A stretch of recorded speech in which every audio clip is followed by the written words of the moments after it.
I believe in God, the Father Almighty, Creator of heaven and earth. I believe in Jesus Christ, His only Son, our Lord, who was conceived by the power of the Holy Spirit and born of the Virgin Mary. He suffered under Pontius Pilate, was crucified, died, and was buried. He descended to heaven. The third day he rose again from the dead. He ascended to heaven and is seated at the right hand of God the Father Almighty. From there he will come to judge the living and the dead. I believe in the Holy Spirit, the Holy Christian Church, the communion of saints, the forgiveness of sins, the resurrection of the body, and the life everlasting. Amen and amen.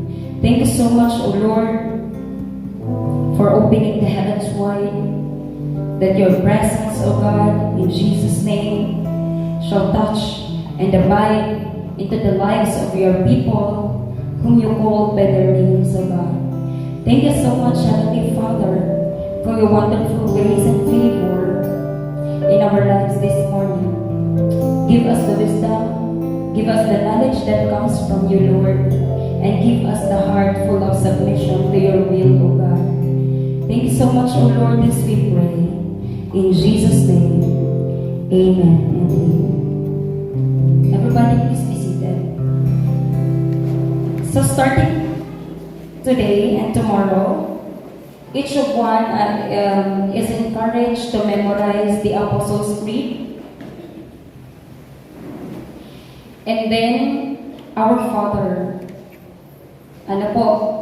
So, lahat po ay dapat mag-memorize ng Apostles' Creed and Our Father. What is the Apostles' Creed? Catholic people. Hello? Alam niyo po ba ang Apostles' Creed? I believe in God the Father. I believe in God the Father Almighty, Creator of heaven and earth. Sino ba nakakaalam ka sa kamay? Ay, wag, isa na lang. So, even the Catholic ones, hindi alam ang Apostles' Creed. So, aaralin natin. Ano po, dito sa school. Kaya, paki-memorize po ng Apostles' Creed and Our Father because that will be our foundational prayer. Ano po? So, today, we're going to discover one of the keys of the kingdom of heaven. Again, makipagbukas po kayo sa akin. Please open your Bible at the book of Matthew.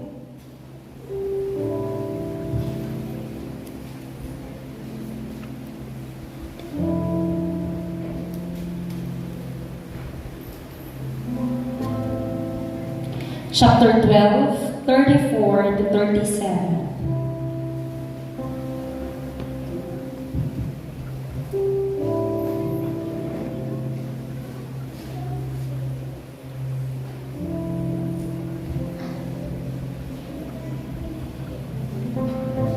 Matthew chapter 12, 34 to 37. Kung nakuha na po, let us all stand up and let us read the Bible, the Word of God, powerfully, malakas, whatever translation you have.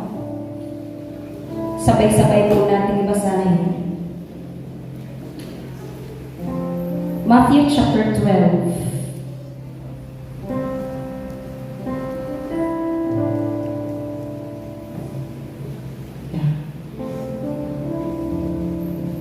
Matthew chapter 12, 34 to 37. Everybody read. 1, 2, 3, blow. Louder. Again. 1, 2, 3, blow.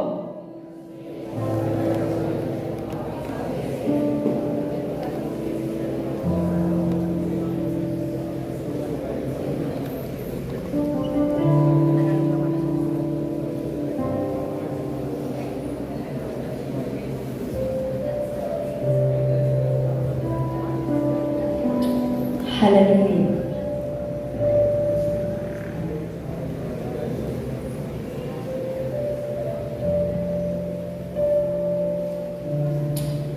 We pray, Father, in the name of Jesus, na himahan, Panginoon, ang kapangyarihan ng iyong banal na Espiritu Santo ang iyong mga salita.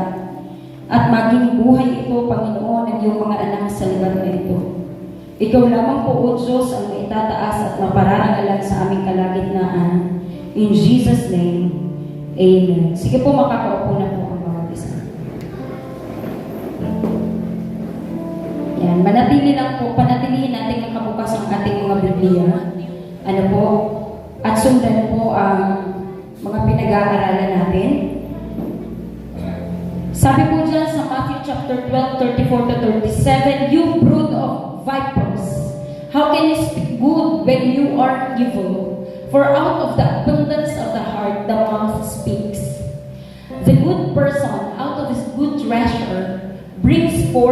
good, and the evil person out of his evil treasure brings forth evil.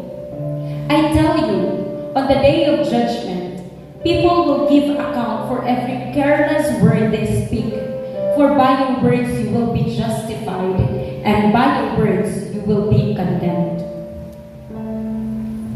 Sa Tagalog naman po, lahi ng mga ulupong, paano kayong makapagsasabi ng mabubuting bagay, gayong kayo'y masasama? Makikilala mo ang taong mabuti kung ano ang ibinubuka ng kanyang bibig. At ang sabi ng Bible, kung masama ang pinagsasalita ng isang tao, siya po ay inihahalin tulad sa ulupong. Alam niyo po ba ang ulupong? Sa mga nasa likod po, alam po ba natin kung anong ibig sabihin ng ulupong? It's a snake. Ahas. So, inihahalin tulad po sa isang ahas. Mabangis na hayop. Masama. Ano po? The person, the good person, out of his good treasure, kung ano ang nag-uumapaw sa puso ay siyang sinasabi ng bibig. Mabuti ang sinasabi ng mabuting tao. Kung malakpak po ng napakalakas ang nagsasabing may mabuti siyang puso. Amen. Marami sa atin nahiyanan. Because sabi ng Bible, sabi dyan, mabuti ang sinasabi ng mabuting tao. Sa loob ng klase, mabuti ang i-respond mo sa teacher once that you are a good child, a good student. Mabuti ang ipapakita mo once that you are a good student, a good pupil. At pag tinanong ka ni teacher, makakatanggap mula sa iyo ng mabuting sagot because you're a good person.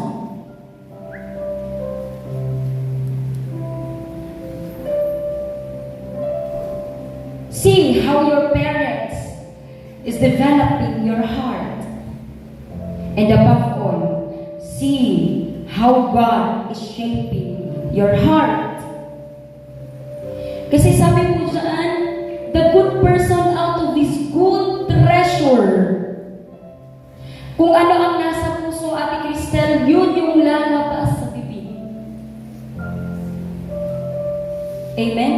Yun po yung lalabas sa bibig. Kaya sabi dyan, mabuti ang sinasabi ng mabuting tao sapagkat puno ng kabutihan ng kanyang puso. Kahit bata, ang pagiging mabuti hindi sa edad, Kuya Matthew. Ang pagiging mabuti hindi po iyan nakikita sa age, kundi sa kung ano ang mayroon sa puso ng tao. Kung sino yan, siya yan. Kaya, sabi nga ng Bible, minsan yung mga mukha na nakakatakot, sila pa pala yung may mabuting puso. Just give them the chance to get discovered by you. Kaya do not judge the book by its ability to climb a tree, by its cover. Ano po? Mabuti ang sinasabi ng mabuting tao sapagkat puno ng kabutihan ng kanyang puso. Masama ang sinasabi ng masamang tao sapagkat puno ng kasamaan ng kanyang puso. Tandaan ninyo, hindi po okay na i-normalize po natin kung ano ang masasamang pag-uugali, masasamang mga sinasabi natin, o masasamang pagkatao na mayroon tayo. Hindi po okay na ganito talaga ako. Kung ayaw mo sa akin, di ayaw mo. Kung gusto mo, di gusto mo. Ang sabi ng Bible, sa paghuhukom, pananagutan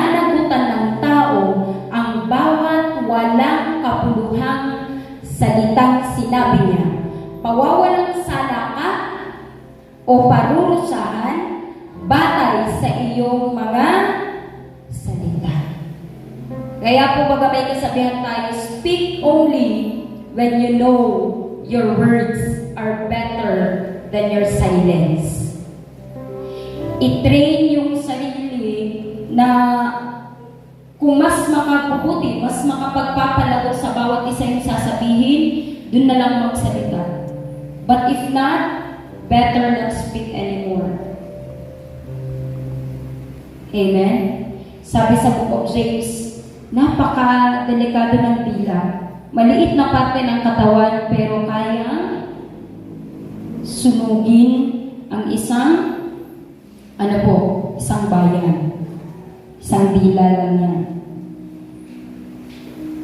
Kaya sabi mo sa katabi mo, practice good words. So, yan pong good words na yan, nag-i-start mo yan sa kung ano ang mayroon ka sa heart mo. Amen? Kung ano ang linalaman ng puso mo, dyan po na lumalabas sa bibig. Kaya, alam mo ang taong napakabait. Because, makaririnig ka sa kanila ng mga salitang may karunungan at katuwiran. Pag nagagalit, matututo ka pa din sa pagkagalit sapagkat may maririnig kang tama, may maririnig ka pa din mabuti. So, nag-i-start po yan kung ano ang laman ng puso at isip ng bawat isa. Sabi dyan, out of the good treasure. Kung ano nasa puso yan yung linalabas ng bibig. Kaya yung pag-uusapan natin is filling our lives with good thoughts. Paano natin mapupuno ang ating buhay ng mabuting kaisipan, mabuting puso. Paano tayo magkakaroon ng mabuting puso at mabuting kaisipan? Amen? Paano po ito mangyayari? Basahin po natin yung kasunod na verse. We are created by God naturally good. Ginawa tayo ng Diyos na mabuti talaga at mabait. Mabuti ka, ang image mo, ang likeness mo is good. Yan. Then God said, let us make man in our image, after our likeness. Kaya ang image mo, ang likeness mo ay nagmumula sa Diyos.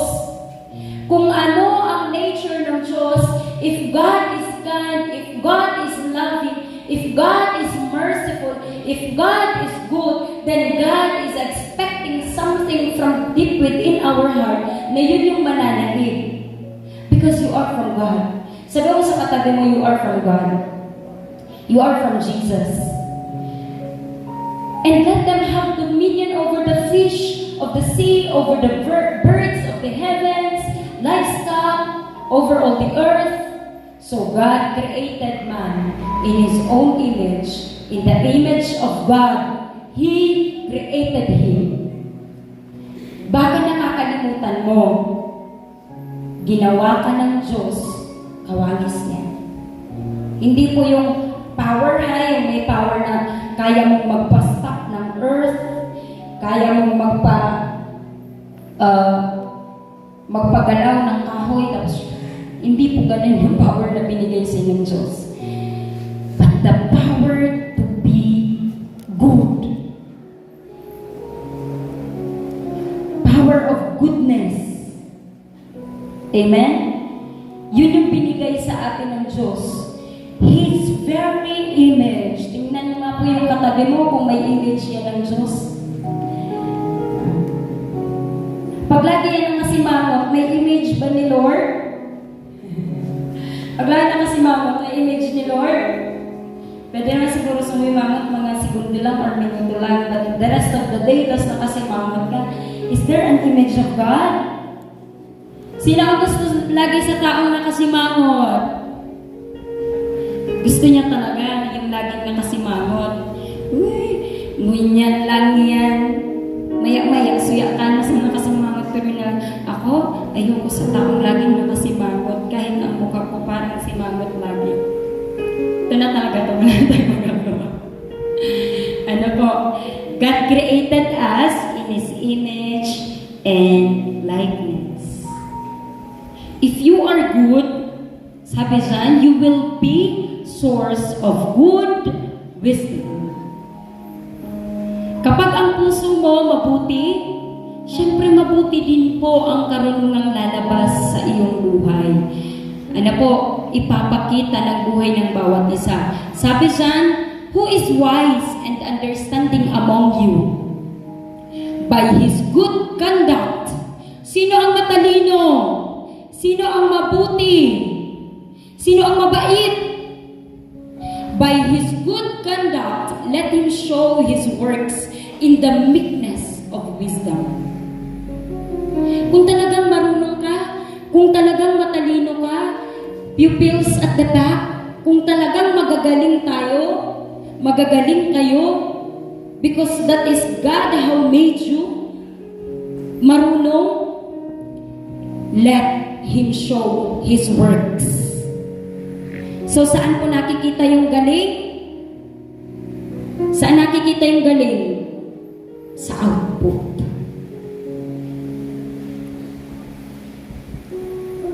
Kahit magaling ka, if you will not work well with wisdom, still, hindi ka pa din papasa sa magaling. So, ang pagkakaroon po ng mabuting puso, pinapractice po yan. Ang pagkakaroon ng mabuting isip, pinapractice yan. Dinidevelop po yan sa buhay ng bawat isa. Amen? Hindi po yan with the blink of an eye, acquired mo na. With the lay hands of the elders, kinabukasan mabuti ka na. No. You follow and trust the process of God. Tingin kayo sa akin. Hello? Pag nag-pray ka ng love, Lord, help me to become very loving. Gusto ko, Panginoon, maging mapagmahal po ako, maging mabait po ako. Then God will send you to people na hindi mapagmahal at hindi mabait. So that God will bring out the best in you. Yun yung pinagpipray mo. Amen? Hindi mo naman masasabing loving ka kung lahat ng nasa paligid mo is not loving. Is very loving already. You cannot measure things on that. Pag nag-pray ka ng patience, ang lahat ng nasa paligid mo will trigger you to become patient. If you pray for kindness, all around you, might be your leader, might be your teacher, might be your classmate, will trigger your kindness. Hindi sila magiging kind sa'yo. Hanggang ikaw yung matutunan mo sarili mong maging kind. Kaya if you are praying and what is happening is the opposite, praise God. God is teaching you already about that.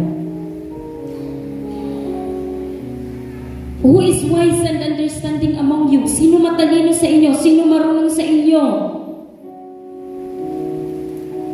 So, we are expected the whole year na walang estudyanteng sobrang pasaway. Bakit? Most of the students in Chamsamang to record, 90% of the students are in the honor list. Kaya hindi justifiable na yung teacher laging masakit ang ulo knowing na most of the students are in honor list.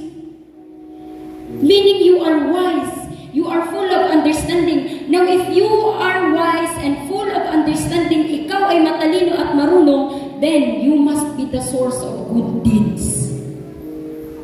Amen? Kaya sasabihin ng isang bakit ngayon natalo ngayon ng anak na to yung anak ko? Yung batang to yung anak ko. Mas matalino ngayon yung anak ko. Kung matalino ang anak mo, may mabuti siyang ugali. May kausap po ba ako?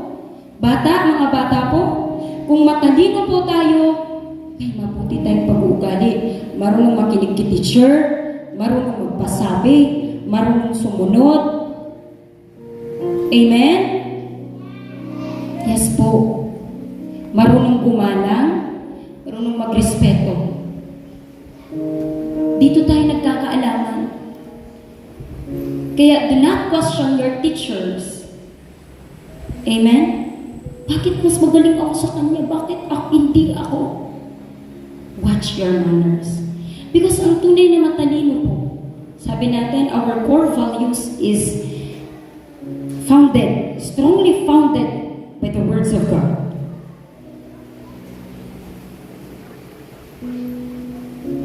Kaya pag nagtatalino pa lang tayo sa isip natin, huwag po tayong mataas o magmalaki. Kasi hindi na talaga tayo malaki. Huwag po tayong magmataas, huwag din po tayong magmalaki mga kapatid. Meekness of wisdom. Makikita mo ang totoong matalino, humble po yan. Mababait po yan. Kung magagalit yan, matututo ka pa din kasi may karunungang lalabas ang mga bibig niya. Those are the matalino people. So pumalakpak po dito ang pinatatalino ng Diyos. Pinatatalino ng Diyos, hindi ng kanyang kakayanan na mag-memorize ng table of elements. Sabi ng Panginoon, ang tunay na matalino. May sinabing may another formula. Nagme-memorize ng English, Math, Filipino, Science. Ang sabi dyan, good deeds. Amen? Paano yung mangyayari? Ma'am Shane, paano po namin yun magagawa po? Sino yung mga lumabas? Paano po namin yun magagawa? Sabi dyan, as a person created by God, pakibasa nga po, 1, 2, 3, blow.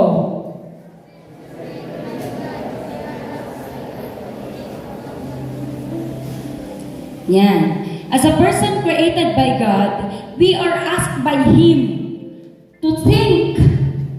Everything starts with what you are thinking. Pag masama iniisip mo, sabi kanina sa Book of Matthew, masama ang kalalabasan. Kaya pag gumagawa ka na dumadabo, stop doing what you are doing. Pag gumagawa ka na nagre-reklamo, stop doing what you are doing. Pag gumagawa kang walang pagpapasakop, stop doing what you are doing. Do not convince me na magaling ka sa kung anong subject, pero wala kang good manners because everything starts on how you think. Kaya nga nagsabi, sino yung wise? Sino yung understanding? So lahat nag-i-start sa isip. May mga tao makatanggap lang ng award isang beses lang. Woo! Kahit si teacher, di na sinisino.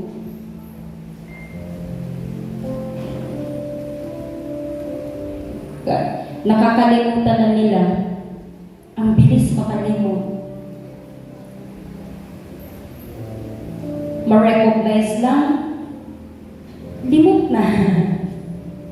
Because always recognize na maganda, nakakalimot na po na maging mabuti. Sabi sa Philippians chapter 4 verse 8, this is my favorite verse. Everybody read. 1, 2, 3, blow. Finally, brothers, lakasan po. 1, 2, 3, blow.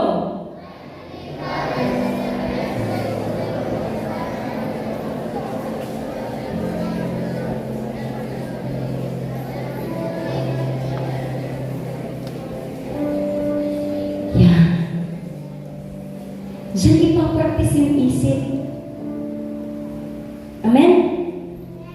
Pag pinagawa ka ng project, kapag inisip mo na ay yung pinakamagandang artwork for teacher pa,